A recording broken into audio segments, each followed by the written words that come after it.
this neighborhood again! One thing about Karen, she doesn't recognize boundaries, even if they're flashing in neon red and screaming, "Stop!" She struts around our neighborhood like she owns the land, the sky, and probably the postal service too. And that clipboard? Oh, that's her crown jewel. She wields it like a royal decree. I swear, she probably sleeps with it under her pillow just to feel powerful.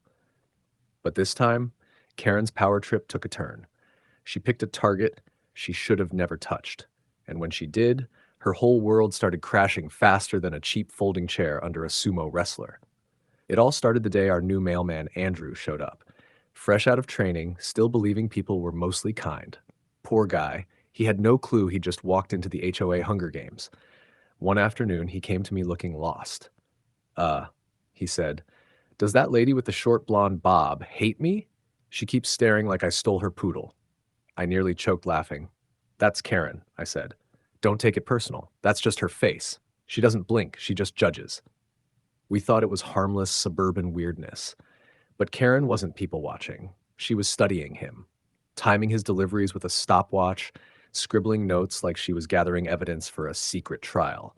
She'd stroll dangerously close to his truck, peering into mail trays like she could sniff secrets from envelopes. Andrew shrugged it off, still believing rules protected him.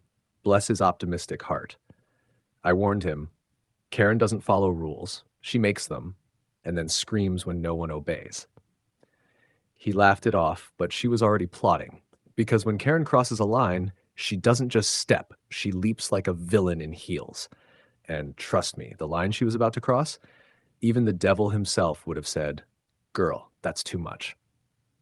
Before we go any further, comment where in the world you're watching from, and make sure to subscribe to Silent Divide Tales, because tomorrow's story is one you don't want to miss. Karen's obsession didn't just simmer, it boiled over. One quiet Tuesday morning, while Andrew was sorting letters in his truck, here she came, clipboard tucked under her arm, chin high, strutting like she owned the postal service. She tapped his window with her pen like she was summoning a servant. Andrew rolled it down halfway, trying to stay polite. That was mistake number one. "From now on," she declared, "all incoming mail must be reviewed by me before delivery, for community safety." I kid you not. She said it with a straight face, like she was Homeland Security. Andrew blinked. "Ma'am, I can't do that. That's illegal. Mail is private," she scoffed. "Oh, please. Our former mailman worked with me. It's protocol." Can you believe that? Protocol. As if she just invented the HOA Constitution. Andrew stayed calm. "Ma'am, I deliver to residents, not to you." Karen's smile vanished. Her voice dropped low. "If you don't hand them over, you won't be delivering anything here again." He stood firm, but she was already unraveling. That night, neighbors saw her pacing under the streetlight, whispering into her phone like she was ordering a hit. Some swore she'd been timing passing cars, mumbling about spies. Creepy, right? But that was only the warm-up.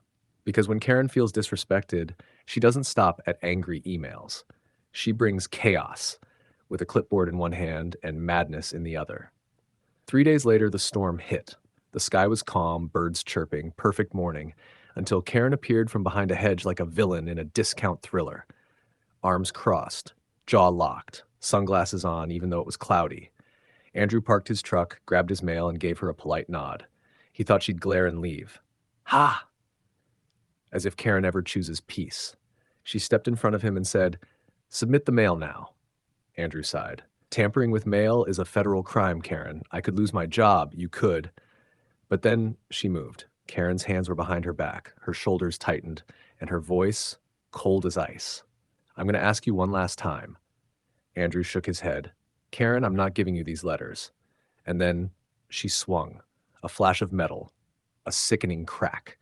Andrew hit the ground, mail scattering like confetti at a nightmare parade. Can you believe she actually did that? But she wasn't done. She raised the bat again, bringing it down, once, twice, until Derek from Lot 14 tackled her to the ground.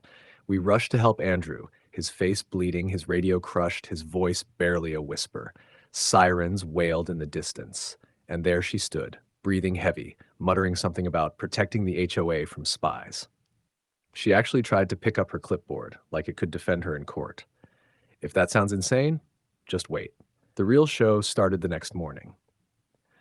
Karen thought she could just stroll back inside, bake a smug little casserole, and act like it never happened. But by dawn, blue and red lights flashed across her perfect lawn. Postal inspectors, FBI, local police. They gathered like a film crew shooting How to Ruin Your Life in 60 Seconds.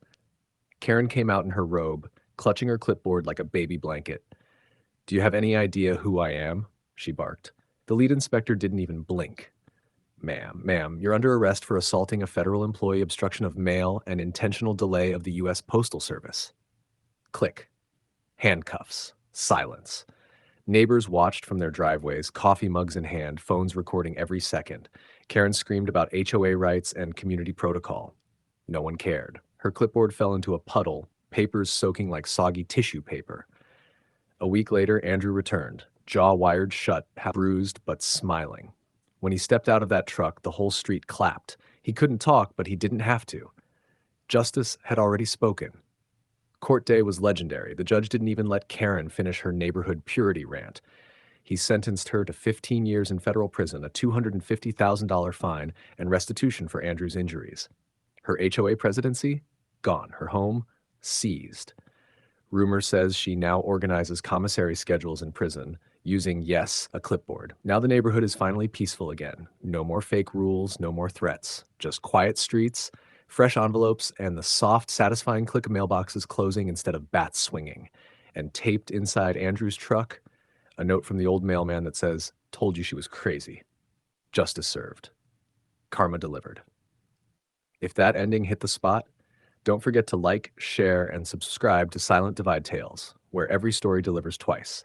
Once in drama with it and once in justice.